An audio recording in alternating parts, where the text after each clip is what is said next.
नमस्कार मित्रों, ऑप्टिक्स के इस नए वीडियो में आपका फिर से स्वागत है। और पिछले सारे पार्ट में हमने जो है इस लेसन को तैयार किया है और खगोलीय सूक्ष्मदर्शी लास्ट टॉपिक हमारा रहा है और उसकी डेरिवेशन भी हमने देखी है। तो आज हम शुरू करने जा रहे हैं इसी चैप्टर पे आधारित आंकिक प्रश्न, कुछ न्यूमेरिकल्स जो आपके एग्जाम में हर बार पूछे जाते हैं।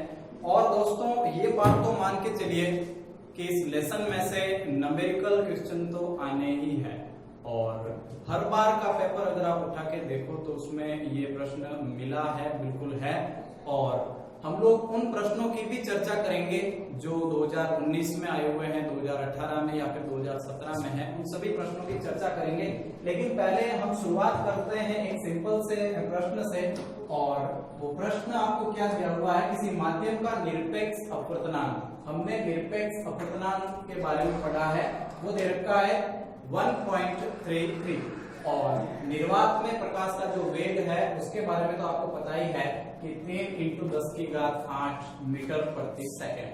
तो आपसे पूछा क्या है कि माध्यम में प्रकाश का वेग ज्ञात कीजिए। माध्यम में प्रकाश का वेग आपको ज्ञात करना है, क्या दिया हुआ है सबसे पहले हम उसकी बात करेंगे। तो ध्यान दीजिए, आपको दिया है एक तो आपको ये दे रखा है 3 × 10⁸ मीटर प्रति सेकंड और दूसरा निरपेक्ष अपवर्तनांक जो है, यानी अपवर्तनांक को हम n से रिप्रेजेंट करते थे, तो वो आपको दे रखा है 1.33। ये दोनों चीजें आपको दे रखी है। और आपने सुना है कि किसी भी माध्यम का अपवर्तनांक ज्ञात करने के लिए या निरपेक्ष अपवर्तनांक ज्ञात करने के लिए हम क्या करते हैं कि माध्यम का अपवर्तनांक इज इक्वल टू निर्वात में प्रकाश की चाल बट्टे उस माध्यम में प्रकाश की चाल या माध्यम में प्रकाश का वेग। तो यहाँ हमको n दिया हुआ है, कितना दिया हुआ है 1.33। इसे अगर हम सरल कहें तो 4/3 के रूप में भी इसे लिख सकते हैं। तो सबसे पहले तो मैं इसे लिख देता हूँ 4/3 और 3 × 10⁸ मीटर प्रति सेकंड और ये आपके पास है v। यदि मैं इस v को इधर ट्रांसफर करूं, क्योंकि मेरे को माध्यम में प्रकाश का वेग ज्ञात करना है, तो क्या होगा 3 ये 3 चला जाएगा गुणा में और 10⁸ मीटर प्रति सेकंड और बट्टे क्या बच रखा है आपके पास 4। अच्छा 3 ये कितने हो गए 9/4 और 10⁸ मीटर प्रति सेकंड। तो इस तरीके से आपको ये जो चीजें हैं ये ज्ञात करना है। और 4 का भाग यदि आप 9 में दोगे तो चला जाएगा कितनी बार 2 पॉइंट और 4 का भाग 10 में फिर से 2 बार गया है और 5 बार गया है इंटू 10⁸ मीटर प्रति सेकंड और ये रहेगा माध्यम में प्रकाश का वेग। तो इस तरीके से आपको निकालना है जब आपको अपवर्तनांक दे रखा हो या फिर इसका वेग ज्ञात करना हो या प्रकाश की जो चाल है निर्वात में, वो तो हमें पता ही है, उसको लेकर कोई खास बात है नहीं। चलिए दूसरे प्रश्न की तरफ चलते हैं। आपको दे रखा है किसी 20 सेंटीमीटर फोकस दूरी वाले, फोकस दूरी आपको दे रखी है कितनी, सबसे पहले यहाँ पे ये लीजिए फोकस दूरी और दे रखा है 20 सेंटीमीटर। अब माइनस है या प्लस है उसकी बात तो हम कर लेंगे। क्या बोला है कि कांच के उत्तल लेंस के पृष्ठों की वक्रता त्रिज्याएं, उत्तल लेंस आपको दिया हुआ है जिसकी वक्रता त्रिज्याएं क्रमशः 18 सेंटीमीटर और 24 सेंटीमीटर है। तो लेंस के कांच का अपवर्तनांक ज्ञात कीजिए। फिर से आपको अपवर्तनांक ही ज्ञात करना है, लेकिन ध्यान दीजिए आपको उत्तल लेंस के बारे में बोला है और वक्रता त्रिज्या R1 आपको 18 सेंटीमीटर दे रखी है और वक्रता त्रिज्या R2 आपको 24 सेंटीमीटर दे रखी है। लेकिन ध्यान दीजिए लेंस हमें बोला है कौन सा है उत्तल, और जब भी बात उत्तल लेंस की हो तो उत्तल लेंस के चूंकि 2 पृष्ठ होते हैं, ये पहले पृष्ठ की वक्रता त्रिज्या 18 दे रखी है और अगर इसको आगे बढ़ाया जाए तो वक्रता त्रिज्या ये ध्रुव बिंदु O से मापेंगे तो यहां से यहां तक यानी आपतित किरण की दिशा में तो धनात्मक, इसलिए ये जो 18 है मैं यहाँ पे धनात्मक लूंगा। और दूसरी बात दूसरा वाला पृष्ठ और उसकी वक्रता त्रिज्या आपको दे रखी है 24। इस पृष्ठ को यदि आगे बढ़ाया जाए तो इस तरफ ये बिल्कुल फोल्ड होगा और ध्रुव से इसकी वक्रता त्रिज्या मापी जानी है, आपतित किरण की विपरीत दिशा में है और इसलिए हम इसे क्या लेंगे, ऋणात्मक। तो R2 का जो मान है वो आपके पास -24 है। अब जरा ध्यान दीजिए, आपको फोकस दूरी दे रखी है, F का मान दे रखा है, R1 R2 दोनों दे रखे हैं, आपको अपवर्तनांक n ज्ञात करना है। तो यहाँ पे एक ऐसा फॉर्मूला हमें देखना है जिसमें अपवर्तनांक या फोकस दूरी में संबंध बता रखा हो, वक्रता त्रिज्या में संबंध बता रखा हो, और वो फॉर्मूला आप जानते हैं कौन सा, जी हाँ, लेंस मेकर सूत्र। इसमें इन तीनों की बिल्कुल बात की गई है। तो मैं यहाँ पे लेंस मेकर सूत्र लूंगा, क्या है वो भी एक बार जान लेते हैं। ये वाला n-1 1/r1 - 1/r2, ये लेंस मेकर सूत्र, और इसमें सारे के सारे मान मेरे पास क्योंकि अवेलेबल है, फोकस दूरी का मान भी है, अपवर्तनांक का भी है और R1 R2 का भी दे रखा है, तो क्यों नहीं हम यहाँ पे एक बार मान पुट करते हैं। ये लीजिए, फोकस दूरी का मान मैंने लिया है 20, और उसके बाद यहाँ पे आपको n-1 के लिए बोला गया है, अपवर्तनांक मेरे को ज्ञात करना है, इसलिए n-1 रखूंगा। R1 का मान मेरे पास दे रखा है कितना, 18 सेंटीमीटर, और वो भी प्लस में, ये माइनस फॉर्मूले वाला। और अब 1/r2 की बात की जा रही है, और R2 आपका पड़ा है आपके पास 24, ये लीजिए, यहाँ माइनस है और यहाँ माइनस है, और ये माइनस दोनों मिला के क्या हो गए, दोनों प्लस हो गए। तो कुल मिलाकर के आपके पास ये मान आपको मिला है। अगर इन दोनों का एलसीएम मैं लूं तो मेरे पास मिल जाएगा ये 72, और 18 का भाग इसमें चूंकि 4 बार चला जाएगा और 24 का 3 बार चला जाएगा, फिर से आपका n-1 है और 1/20 है। आगे सॉल्व करोगे तो 20 चला जाएगा यहाँ पे, यानी कि कुल मिला के 20 ऊपर चला जाएगा, और ये हो जाएगा 72/4 और 3 7 हो गए, और इंटू 20 हो गए, किसके बराबर में, n-1 के बराबर। और यहाँ 7 दूने 14, 140, जब भी आप 72 में इसका भाग लगाएंगे और n-1 के बराबर करेंगे, तो यहाँ पे हम लोग एक बार देख लेते हैं इसको भी, पूरा 140 हो गए। अच्छा, इसका भाग, ये n-1 भाग लगाएंगे तो 14 पंजे 70 हो जाएंगे, यानी कि 0.5, 14 पंजे 70 हो गए, और भाग एक बार चला गया, और भाग कितनी बार चला गया, 4 बार चला गया ये, और इज इक्वल टू n-1। जब भी -1 को इधर भेजोगे तो n बराबर आपके पास 1.514, ये आंसर आपको मिलेगा किसका, अपवर्तनांक। तो इस तरीके से इसका सॉल्यूशन करना है। एक बार वापस से ध्यान दीजिए, 20 सेंटीमीटर फोकस दूरी दे रखी है, R1 और R2 का मान दे रखा है। हमने R2 का मान ऋणात्मक इसलिए लिया है क्योंकि ये दूरी आपतित किरण की विपरीत दिशा में मापी जानी है, इसलिए हम ऋणात्मक लेंगे। और फिर लेंस मेकर सूत्र में इन तीनों का मान मैं पुट करके देखता हूं, तो यहाँ मेरे पास ये सारा सॉल्यूशन मिलता है, और -1 को इधर भेजने पर +1 होता है, और आंसर आपका 1.514 के आसपास मिलता है। तो अब हम चलते हैं तीसरे प्रश्न की तरफ, और वो आपको दे रखा है 10 सेंटीमीटर वक्रता त्रिज्या के गोलीय दर्पण की फोकस दूरी ज्ञात कीजिए। दिखने में बहुत सरल है, और बहुत सरल है भी ये प्रश्न। 2019 और 2016 में ये सवाल पूछा गया, काफी बार पूछा जाता भी है। तो 10 सेंटीमीटर वक्रता त्रिज्या की बात हो रही है, और गोलीय दर्पण की फोकस दूरी आपको ज्ञात करनी है। वक्रता त्रिज्या और फोकस दूरी में जो संबंध है वो आप लोग अच्छे से जानते हैं, F = R/2। वक्रता त्रिज्या फोकस दूरी की दोगुनी होगी। तो यहाँ 10/2 यानी कि 5 सेंटीमीटर इसकी फोकस दूरी होगी। ये सवाल 2019 में पूछा गया, और 2016 में भी सेम प्रश्न था, लेकिन ये दिया हुआ था कि 40 सेंटीमीटर उसकी वक्रता त्रिज्या है, और आपको फोकस दूरी उसकी याद करनी। तो बहुत ज्यादा सिंपल है, 1 नंबर का सवाल यहाँ से पूछा गया। आगे देखिए प्रश्न 4, क्राउन कांच से बने 6 डिग्री प्रिज्म कोण के पदार्थ का लाल तथा बैंगनी रंग के प्रकाश की किरणों का अपवर्तनांक, लाल रंग का अपवर्तनांक अलग दे रखा है और बैंगनी रंग का अलग दे रखा है। तो आपको लाल रंग के लिए 1.514 दे रखा है, और बैंगनी रंग के लिए 1.523 दे रखा है। आपसे पूछा है प्रिज्म द्वारा उत्पन्न कोणीय विक्षेपण ज्ञात कीजिए। तो यहां सबसे पहले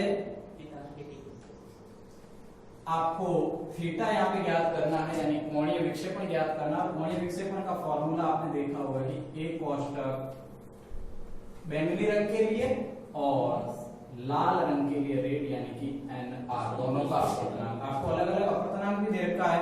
तो NV यानी बैंगनी रंग के लिए अपर्तनांक, और उसमें से आपको लाल वाला अपर्तनांक घटाना है, और A यानी प्रिज्म कोण के लिए इसको। तो प्रिज्म कोण आपको दे रखा है यहाँ पे A सबसे पहले 6 डिग्री प्रिज्म कोण का मान, और बैंगनी रंग के लिए अपर्तनांक यानी कि दो किरणें आपको दे रखी है, एक तो लाल किरण और एक दे रखी है बैंगनी। बैंगनी रंग के लिए जो अपर्तनांक है 1.523, तो यहाँ 1.523। अच्छा, रेड कलर के लिए आपको दे रखा है 1.514।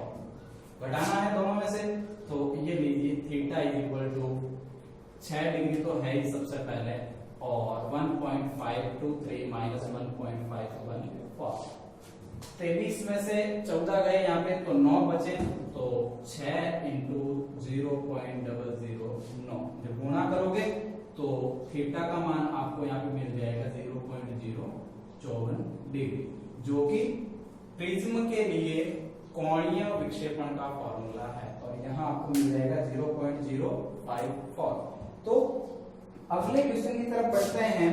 क्या दे रखा है आपको कि एक मनोरंजन पार्क में लगे अवतल दर्पण। अब की बार दर्पण जो है वो अवतल है, और उसकी वक्रता त्रिज्या यानी R का जो मान है वो आपको 4 मीटर दे रखा है। अब की बार सेंटीमीटर नहीं बल्कि मीटर दे रखा है।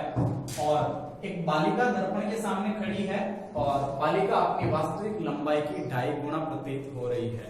यानी 2.5 गुना से मेरा मतलब है कि आवर्धनता m इज इक्वल टू 2.5 गुना, और आवर्धनता तो चूंकि माइनस में होती है तो माइनस में 2.5 हो जाएगा। और यदि प्रतिबिंब सीधा बन रहा है, अवतल दर्पण के सामने प्रतिबिंब सीधा बन रहा है, तो वह दर्पण से कितनी दूर खड़ी है, बालिका दर्पण से कितनी दूरी पर खड़ी है। तो हमें देखना है कि बालिका दर्पण से कितनी दूरी पर खड़ी है, क्योंकि बालिका यहाँ पे एक बिंब का काम कर रही है, तो हमें बिंब दूरी यहाँ पे निकालनी है। तो ध्यान रहे, हमें दे रखी है वक्रता त्रिज्या जो कि 4 मीटर, और यहाँ वक्रता त्रिज्या और फोकस दूरी में आप समझ जानते हो। तो फोकस दूरी निकालने के लिए r/2 यानी वक्रता त्रिज्या बाय 2 हो जाएगा। तो यहाँ पे 4/2 यानी कि 2 मीटर आपके पास फोकस दूरी यहाँ से मिलेगी।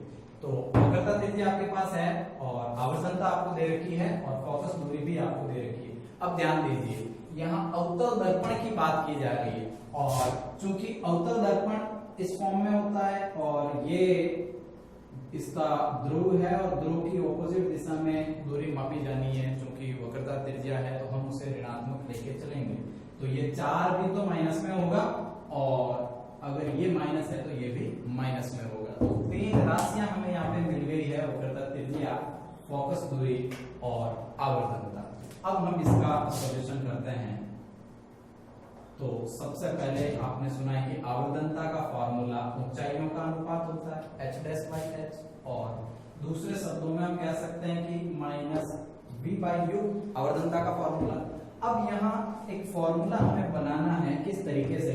आपने दर्पण सूत्र पढ़ा है, और दर्पण सूत्र कई बार पूछा भी गया है, सीधा प्रश्न पूछा गया है बड़ा कि दर्पण सूत्र व्युत्पन्न कीजिए। तो इस बात का भी आपको ख्याल रखना। फिलहाल दर्पण सूत्र ले रहे हैं 1/v + 1/u।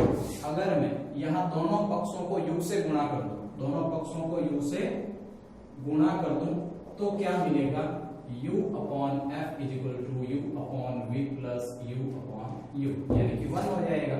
इसको अगर मैं इधर लेके आऊं तो -u/v हो जाएगा, और ये जब उधर गया तो ये 1 बचा था, और -u/f ये आपको मिल जाएगा। यानी कि u/v = 1 - u/f। यहाँ अगर इसका एलसीएम लिया जाए तो f आपके पास मिलेगा, और f - u किसके बराबर में -u/v।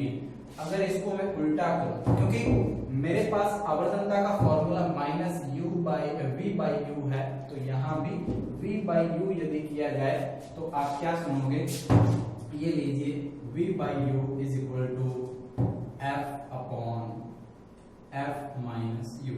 अगर यहां मैं माइनस लगाऊं तो यहाँ u माइनस f हो जाएगा। तो ये फॉर्मूला मेरे को मिला है। और v माइनस यू यहाँ पे आवर्तनता है, आवर्तनता का मान हमें दे रखा है -2.5। तो अब इस फॉर्मूले में मैं एक बार मान पुट करके देखता हूँ क्या है कि m is equal to minus है f upon u minus f। और क्योंकि हमें इसका मान दे रखा है 2.5 और यहाँ फोकस दूरी का मान आपको पता है 2 और वो भी किसमें माइनस में, माइनस माइनस तो प्लस हो जाएगा। खैर एनीवे u का मान हमें ज्ञात करना है और फिर से इसका मान दे रखा है 2 मीटर। यदि मैं इसको यहां से गुणा करवाता हूं तो 2.5u माइनस जब भी डाई को डबल किया तो कितने बन गए 5 और क्या हो गया माइनस में 2, माइनस का 2। और यदि यहाँ पे इसकी बात की जाए ढाई और u और इसको उधर भेजा तो ये हो जाएंगे आपके माइनस के 3। यहाँ भी माइनस था, ध्यान दीजिए। और u इज इक्वल टू निकाले तो -3 बटे 2.5। जब भी इसका भाग आप लगाओगे तो आपको मिलेगा 1 कितनी बार गया 2 बार। तो ये हो जाएगा इसका बिंब दूरी यानी कि u का मान। और क्योंकि u का मान तो माइनस में होना ही है क्योंकि दर्पण की बात की जाए कौन से अवतल दर्पण, और एक अवतल दर्पण के लिए बिंब दूरी और प्रतिबिंब दूरी हमेशा ही किसमें होती है माइनस में। तो ये याद रहे कि आपको इस तरीके से जो है ये सॉल्यूशन करना है। अब यहाँ पे एक बात और ध्यान देनी है कि ये जो फॉर्मूला हमने नया बनाया है इस फॉर्मूले का उपयोग आपको करना है। हम दर्पण सूत्र का उपयोग भी कर सकते थे लेकिन इसको हमने आगे बढ़ाया और ये फॉर्मूला व्युत्पन्न किया। और अब बार बार हम इस फॉर्मूले को व्युत्पन्न नहीं करेंगे बल्कि इसे सीधा याद रखेंगे आंकिक प्रश्नों के लिए। तो आपको इस फॉर्मूले को याद रखना है और इस रूप में इसका सॉल्यूशन करना है। हाँ, तो अब हम चलते हैं 6वें क्वेश्चन की तरफ। और दे रखा है आपको कि एक बिंब उत्तर लेंस से 20 सेंटीमीटर दूरी पर रखा है। बिंब की जो दूरी है वो आपको 20 सेंटीमीटर दे रखी है। यदि लेंस द्वारा 3 गुना आवर्धित वास्तविक प्रतिबिंब प्राप्त होता है तो लेंस की फोकस दूरी आपको ज्ञात करनी है। फोकस दूरी ज्ञात करनी है इससे पहले कि आपको दे रखी है उत्तल लेंस से दूरी। और यहां देखिए उत्तल लेंस से 20 सेंटीमीटर वस्तु दूर रखी गई है। तो वस्तु की दूरी यानी बिंब की दूरी जो कि आपको दे रखी है 20 सेंटीमीटर। और उसके बाद आवर्तन क्षमता जो इसकी है, आवर्तन आपको दिया गया है यहाँ पे 3 गुना वस्तु आवर्तित होती है। तो हमें पता है कि आवर्तन का फॉर्मूला या तो हम कहते हैं -v/u या फिर आपने पढ़ा है u plus f। u minus F भी है और u प्लस एफ भी। अलग अलग जो है प्रश्नों में अलग अलग तरीके से हम इसका यूज कर रहे होंगे। तो ध्यान दीजिए आवर्तन क्षमता आपको यहाँ पे 3 गुना दे रखी है। तो मैंने यहाँ पे m का मान 3 लिखा है। फोकस दूरी आपको निकालनी है। बिंब दूरी आपको -20 दे रखी है जो कि उत्तर लेंस है तो माइनस में होगी। और प्लस ये आपको दे रखा है f। जब मैं इसका गुणा करूंगा यहाँ पे आवर्तनता भी माइनस में है तो 20 ये 60 हो जाएगा और ये प्लस हो जाएगा। और f का जब 3 से करवाएंगे तो 3f हो जाएगा। और यहाँ चूंकि f को माइनस से करेंगे तो ये माइनस हो जाएगा। इज इक्वल टू क्या बचा है आपके पास, बचा है यहाँ पे केवल और केवल f। इधर 60 रखता हूं तो हो जाएगा 3f प्लस f और कुल मिलाकर के यहाँ पर ये 60 है। और f यानी अगर f बराबर निकाला जाए तो 60/4 यानी कि 15। तो इस तरीके से आपको इस प्रश्न को सॉल्व करना है। f प्लस 3f हो जाएगा और 60 इज इक्वल टू 4f हो जाएगा। f इज इक्वल टू 60/4 यानी कि आपको 15 इसका आंसर यहाँ पे प्राप्त होगा। तो आपको ये ध्यान रखना है कि जो फोकस दूरी है वो कितने मीटर है या सेंटीमीटर दिया गया है। तो आपको भी सेंटीमीटर यहाँ पे रखना है, 15 सेंटीमीटर यहाँ पे होगा। अब बढ़ते हैं अगले क्वेश्चन की तरफ। और आपको ये कहा गया है कि एक प्रिज्म का प्रिज्म कोण तथा प्रिज्म का अपवर्तनांक आपको दिया गया है। भाई प्रिज्म का प्रिज्म कोण a है, प्रिज्म का प्रिज्म कोण यहाँ पे a दिया गया है और प्रिज्म का अपवर्तनांक cos a/2 यानी हम थीटा मान सकते हैं। तो न्यूनतम विचलन कोण का मान क्या होगा। न्यूनतम विचलन कोण के लिए एक फॉर्मूला आपको बताया गया है। यहाँ पे सबसे पहले प्रिज्म कोण दिया है आपको और प्रिज्म कोण दे रखा है A और उसके बाद अपवर्तनांक n को अगर देखें तो वो दिया गया है cot A/2 ये बात। अच्छा, न्यूनतम विचलन कोण के लिए फॉर्मूला हमने यहाँ पे देखा है साइन और डेल्टा मिनिमम प्लस A/2 और बटा ये फॉर्मूला हमने निकाला है साइन A/2 ये फॉर्मूला हमने देखा है और उसके बाद ये सारा मान जब इस फॉर्मूले में हम पुट करेंगे तो n जो कि हमें दे रखा है cot A/2, तो एक बार मैं ये करता हूं कि इस cot A/2 को यहाँ पे A/2 = थीटा मान लेते हैं, पुनः इसका मान हम यहाँ पे पुट कर देंगे तो क्या होगा, इसकी जगह मैं रख देता हूं cot और थीटा और यहाँ पे आपको दे रखा है साइन और डेल्टा मिनिमम यानी कि न्यूनतम विचलन कोण प्लस प्रिज्म कोण आपका A है /2 है और यहाँ पर साइन और A/2 को हमने क्या मान लिया है थीटा, तो यहाँ पे हो जाएगा साइन थीटा। इस कोट की जगह यहाँ पे देखिए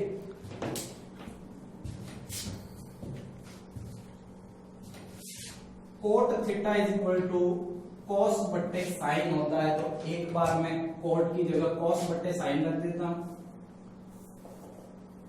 इंटू साइन थीटा पक्षांतर जब कर दिया तो यहाँ पे इंटू में आ गया तो ये हो गया साइन थीटा और सामने आपके पास बचा है sine delta minimum plus A/2।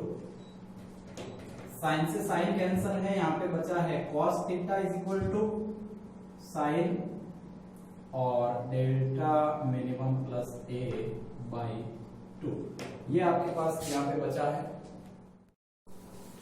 यहाँ cos थीटा साइन 90 - थीटा हो जाएगा तो हम लेंगे साइन 90 - थीटा और = हो जाएगा साइन और डेल्टा मिनिमम प्लस A/2 हो जाएगा। साइन से साइन कैंसिल है, 90 - थीटा वापस थीटा की वैल्यू A/2 रखते हैं तो 90 - A/2 हो जाएगा और डेल्टा मिनिमम प्लस A/2। जब 2 को इधर भेजा तो कुल मिलाकर के किसके बराबर में आ गया 90 × 2 यानी 180 डिग्री हो जाएगा और माइनस A यहाँ पे बच गया है। 2 को इधर भेजा 2 से 2 कैंसिल हो गए तो यहाँ पर ये आपके A बचा है और चूंकि 2 को हमने इधर भेजा तो A/2 × 2 तो यहाँ पे ये 2 से 2 कैंसिल यानी 180 माइनस A और उधर चले तो डेल्टा मिनिमम प्लस A तो यहाँ पर 180 माइनस 2A = डेल्टा मिनिमम यानी डेल्टा मिनिमम का मान 180 माइनस 2A होगा और हमें यही पूछा है कि न्यूनतम विचलन कोण क्या होगा, तो न्यूनतम विचलन कोण यानी delta minimum = 180 minus 2A prism कोण के बराबर होगा। तो इस प्रकार आपको ये आंसर इसका मिला है।